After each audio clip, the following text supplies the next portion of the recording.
Hello everyone, in this video I'm going to walk you through on how to use Go Live for insurance agents. Using Go Live for insurance agents can boost your workflow and enhance your client communication. So in this video I'm going to provide you the step-to-step guide to help you get started, and please make sure you watch the video to the very end. Now the first thing you have to do is access your Go Live account by signing up or log into your account.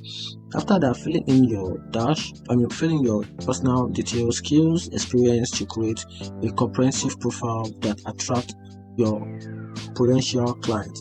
After that, go to the wallet section in your Go Live dashboard, click on add payment method and choose your preferred payment method. For example, you can use your bank account, you can use PayPal, you can also use your crypto wallet.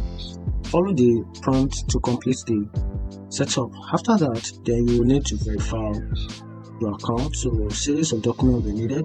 For example, your identification document. Once you do that, start applying for job.